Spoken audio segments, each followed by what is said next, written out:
Sometimes you put a record on and within 10 seconds you just know where you are. Not geographically, but sonically. There's a certain space around the notes, a certain patience, a kind of clarity that doesn't rush you. That's how ECM records have always felt to me. And it's interesting because people talk about the ECM sound as if it's one specific thing, like it's a genre in itself. But when you actually sit down with these albums, they're wildly different from one another. Different musicians, different lineups, different intentions. And yet, there's something that connects them. So today I want to talk through 5 ECM albums that I personally find incredible. These aren't meant to be definitive ECM records, they're just albums that I keep coming back to. Records that reward close listening and that really show the range of what ECM was doing, especially in the 70s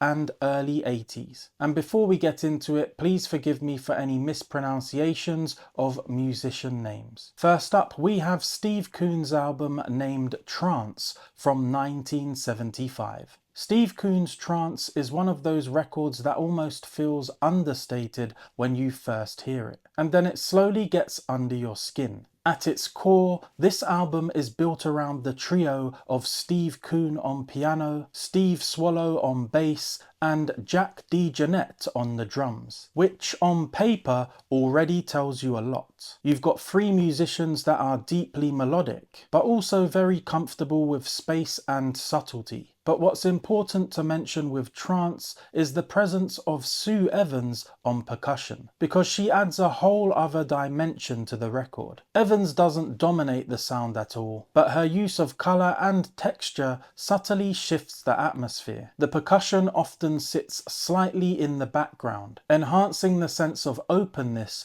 rather than pushing the music forward rhythmically. It's very ECM in that way. Nothing's there just to be busy. What I love about Trance is how restrained it is. There's no sense of anyone trying to dominate the room. Everything feels considered.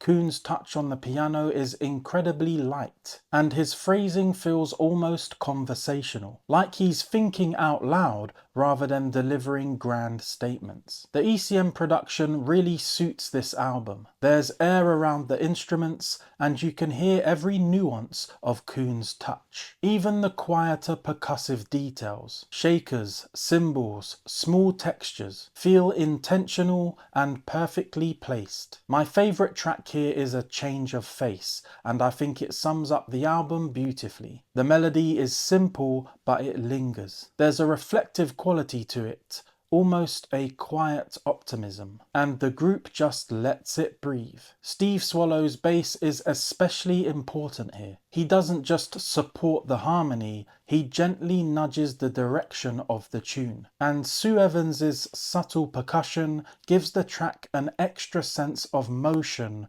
but without ever pulling focus. This album isn't about virtuosity in the obvious sense, it's about listening. And I think that's a big part of why it feels unmistakably ECM. Next up is Ralph Towner's album named Solstice from 1975. Ralph Towner is one of those musicians whose sound you recognize almost immediately. Solstice is a fascinating album because it sits somewhere between jazz, chamber music, and something that feels almost pastoral. The instrumentation alone tells you that this isn't just a standard jazz album. Classical guitar, piano, oboe, cello, and John Christensen on drums. That combination could easily feel awkward, but instead it feels incredibly natural. Towner's writing on this album is very lyrical. There's a strong sense of landscape here, which is something ECM records often get associated with. This idea of open space, of wide horizons. And Solstice really leans into that. Nimbus is my favourite track, and it's a perfect example of how mood-driven this album is. The melody floats. It doesn't assert itself, it drifts. The way the oboe and guitar interact feels almost like chamber music, but the rhythmic freedom keeps it rooted in jazz. John Christensen's drumming deserves a mention here. He never overplays. His sense of texture and timing adds movement without pulling focus. That's something ECM drummers often do incredibly well. They create atmosphere as much as rhythm. Solstice feels like a record you listen to in one sitting. It invites you in, and once you're there, it doesn't rush you out. Next, we have Rainer Brüninghaus's album named Freigeweht from 1981. Freigeweht is a slightly later ECM release, and it feels very different from the earlier 70s records, but in a really compelling way. Rainer Brüninghaus is probably best known for his work with Eberhard, but this album really shows his compositional voice. It's more electronic in places,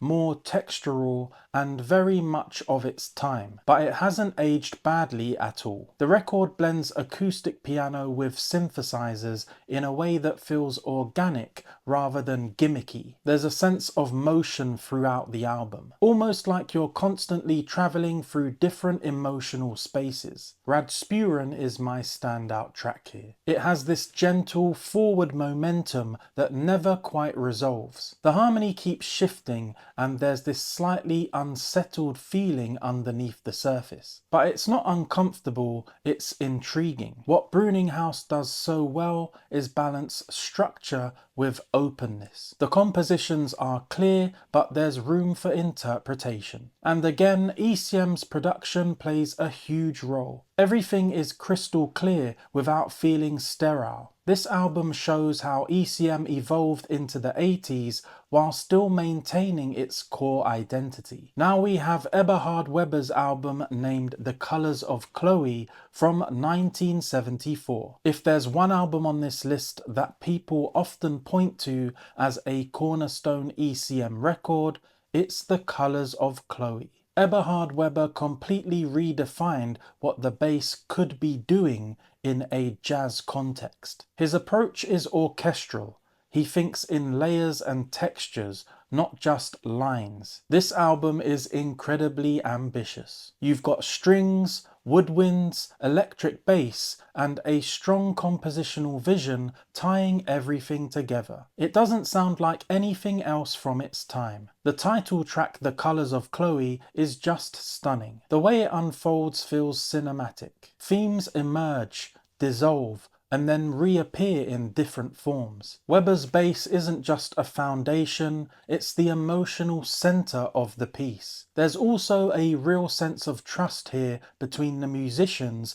and the producer. ECM allowed artists to take risks, and this album is a perfect example of that philosophy paying off. Even today, this record sounds forward-thinking. It doesn't feel dated, it feels timeless. Next, we have Terje Rypdal's album named Waves from 1978. Terje Rypdal's Waves sits at a fascinating intersection between jazz, rock, and contemporary classical music. Rypdal's guitar sound is unmistakable. It's expansive, sometimes raw, sometimes almost orchestral. He's not afraid of distortion or long sustained tones, and ECM gives him the space to explore that fully. This album has a real sense of drama. There are moments of intensity, followed by long stretches of quiet reflection. It's not background music, it demands your attention. Per Ulv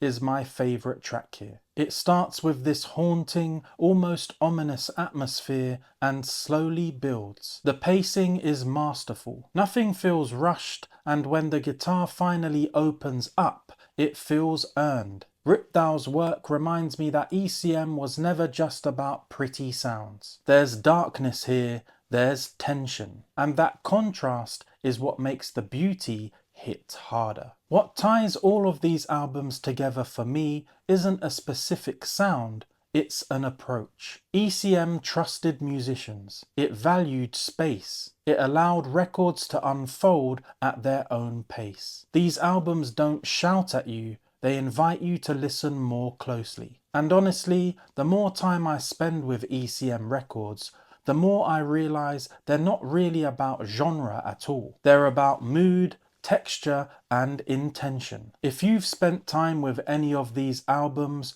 or this video has made you curious to check them out, I'd love to hear your thoughts. If you want to continue hanging out with me here on the channel, I'll pop a video in the corner for you to click on now. Other than that, I'd like to say thanks for watching and I'll see you in the next one.